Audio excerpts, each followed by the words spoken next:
Good evening, everyone. How are you all? I hope you will all be doing good and well. As you know that our vocabulary class is going on, and I give you 10 idioms every day. So look at the board. I'm going to give 10 more idioms for today. जो आज का हमारा idiom है वो है पहला बच्चों fall flat. Fall flat आप सभी को पता है। मैं एक इडियम लिखवाता हूँ, फिर उसकी हिंदी में आपको बताता हूँ, फिर उसको अपने सेंटेंस में हमें कैसे यूज करना है ये भी मैं आपको साथ ही साथ सिखाता हूँ। तो how can we use this idiom in our sentence? Let's see. Fall flat का मतलब होता है बेअसर होना। बेअसर होना। बेअसर होना। बेअसर होने का मतलब है जैसे मैं किसी को कोई एडवाइस करता हूँ, मैं आपको कोई बात बताता हूँ, लेकिन मेरी जो एडवाइस है वो आपके ऊपर बिल्कुल बेअसर हो जाती है, तो that is called fail flat. तो हम इसको अपने सेंटेंस में यूज कर लेते हैं। My advice,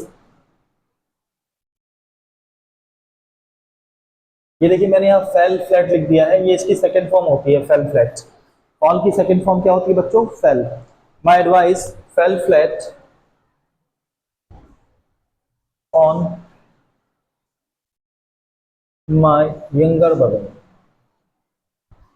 on my younger brother.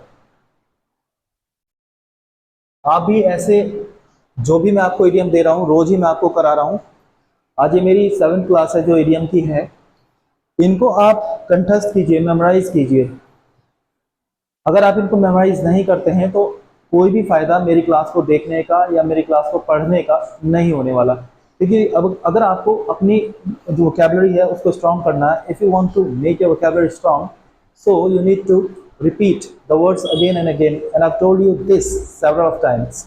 चलिए नेक्स्ट हम अपना देख लेते हैं। इडियम आज का है fly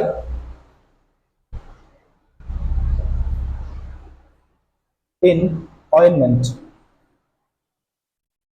ointment. Fly in ointment का मतलब होता है कोई भी ऐसी व्यक्ति या वस्तु जो आनंद में दखल डाल दे। मीन्स हम कोई भी इंजॉयमेंट कर रहे हैं, आनंद ले रहे हैं, पार्टी में सेलिब्रेट कर रहे हैं, कुछ भी ऐसा वहां हो जाए जिसने हमारे उस आनंद में, उस एंजॉयमेंट में दखल डाल दिया, मीन्स उसको डिस्टर्ब कर दिया, तो हम कहते हैं उसको फ्लाई इन द ऑइंटमेंट। क्या कहते हैं उसको? Fly in the ointment. तो चलिए हम इसको अपने सेंटेंस में यूज कर लेते हैं। When we were. सेंटेंस आपका कुछ भी हो सकता है और इसकी प्रैक्टिस आप जरूर करते रहिएगा। When we were celebrating the party.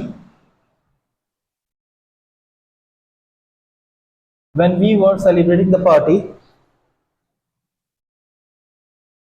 The light कह लीजिए, electricity went off. Went off. When we were celebrating the party the light went off. जब हम पार्टी सेलिब्रेट कर रहे थे लाइट चली गई, अचानक चली गई। It was, it was a fly in the ointment.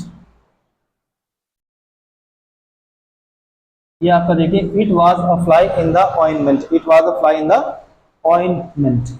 जब हम बर्थडे सेलिब्रेट कर रहे थे, when we were celebrating the party, birthday party कह लीजिए, कोई भी पार्टी आप सेलिब्रेट कर सकते हैं। The light went of, light चली गई। It was a fly in the ointment. तो ये आपके दो अभी तक हो गए हैं। मैं तीसरा लिख देता हूँ बोर्ड पर, लेकिन उसके लिए मैं थोड़ी जगह बना लेता हूँ, आप ये लिख लीजिए।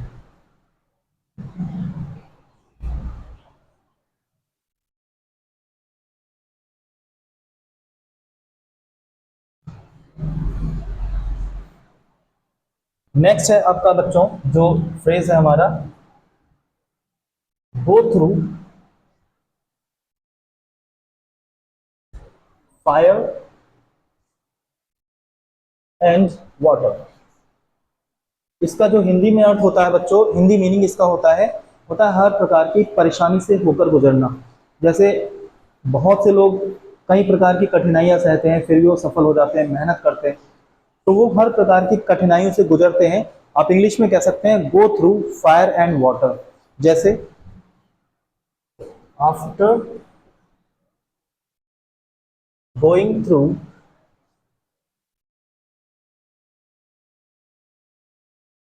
Fire and water my friend got success. After going through fire and water my friend got success.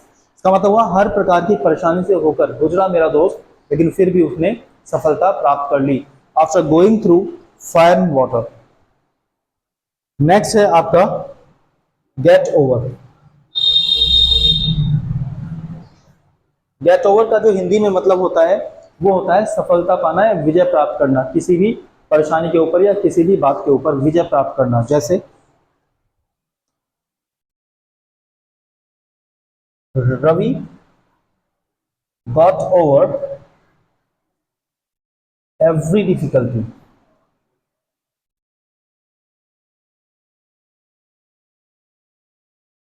Ravi got over every difficulty, तो विजय प्राप्त करना हो गया या सफलता प्राप्त करना हो गया।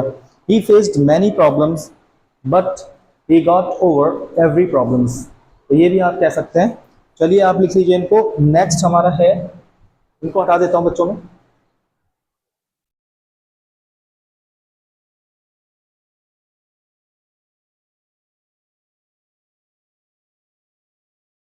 नेक्स्ट है आपका Greaves the palm.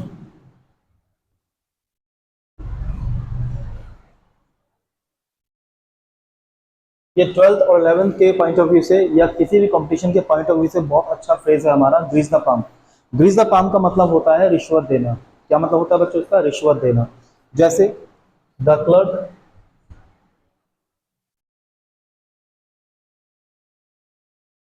Tried to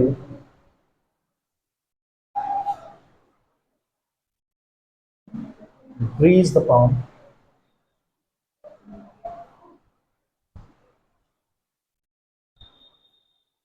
grease the palm so that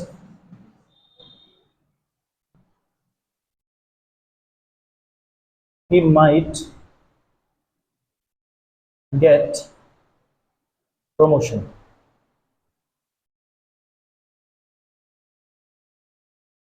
The clerk tried to grease the palm to his officer so that he might get promotion, ताकि वो प्रमोशन प्राप्त कर सके, इसलिए उसने रिश्वत देने की कोशिश की।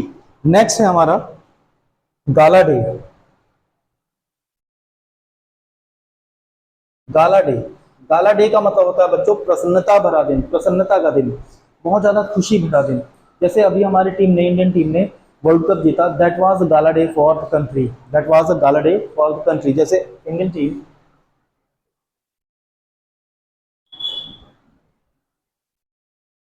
won the world cup, won the world cup after 17 years, after 17 years. It was a gala day for the country, it was a gala day for the country।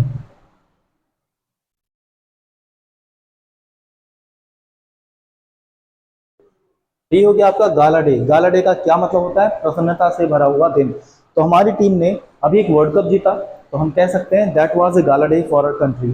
तो चलिए ये लिख लीजिए आप। नेक्स्ट है आपका गुड फॉर नथिंग। ये हटा देता हूं।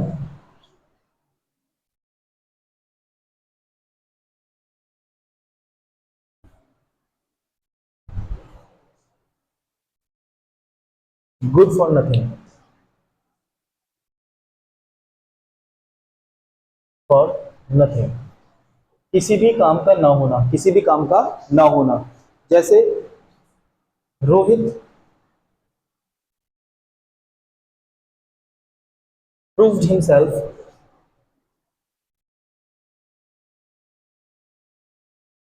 to be good for nothing, to be good for nothing,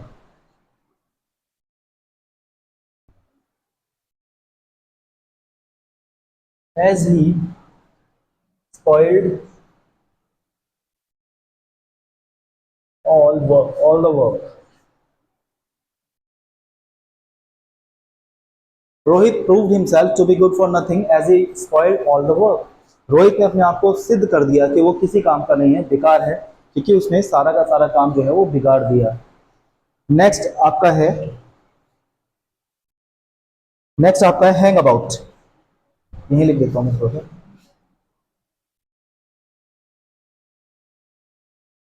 hang about, इधर उधर घूमना, इधर उधर घूमना। इस शब्द का, इस फ्रेज का मतलब होता है इधर उधर घूमना, बिना मतलब इधर उधर घूमते नहीं रहते हैं।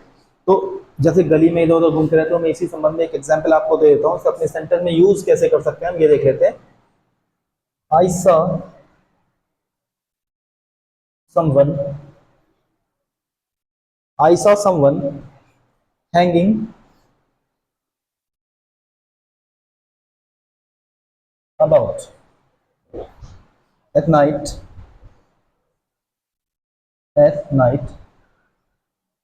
in the street.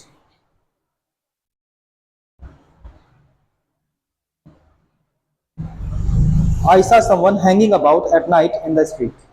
तो था आपका हैंग अबाउट। हैंग अबाउट का मतलब होता है इधर उधर भटकना। तो ये लिख लीजिए आप, मैं फिर अगला आपको लिखवा देता हूँ। चलिए,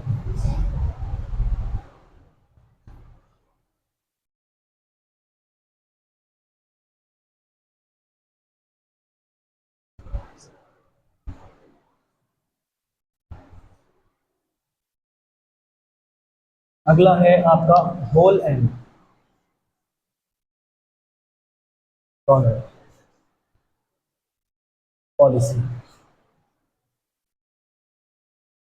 होल एंड कॉर्नर पॉलिसी का मतलब होता है बच्चों अस्पष्ट नीति। अस्पष्ट नीति, जो इस नीति ही स्पष्ट ना हो। तो अगर हम इस फ्रेज का अपने सेंटेंस में यूज करें तो हम कह सकते हैं we should not make money with whole and corner policy. We should not make money. चलिए मैं लिख देता हूं, वी शुड नॉट अर्न, लिख लीजिए आप, चाहे अर्न या मेक कुछ भी आप कह सकते हैं। We should not earn money with, ये देखिए फ्रेज का भी यूज कर रहे हैं हम, होल एंड कॉर्नर पॉलिसी। तो we should not earn money with whole and corner policy. तो ये आपका हो गया है फ्रेज। नेक्स्ट है आपका हॉच पॉच।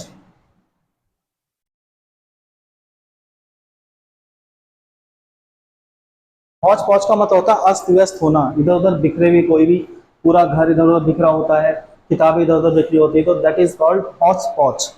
तो व्हेन, इसको यूज कर लेते हैं, when my mother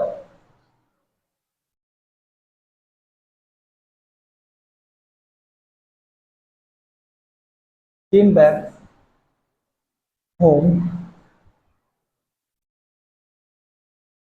from the market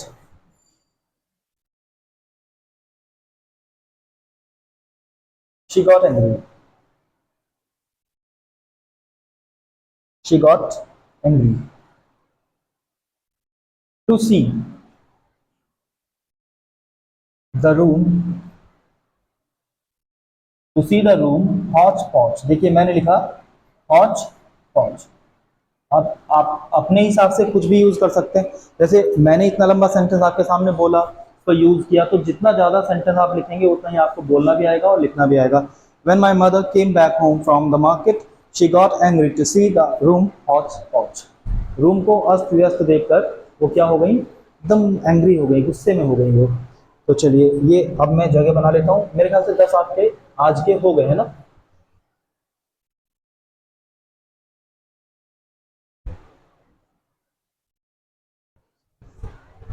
तो बच्चों ये 10 इडियम्स थे जो आज मैंने आपको कराए हैं। आज के लिए मेरी क्लास में इतना ही। So signing off until we meet again. नमस्कार।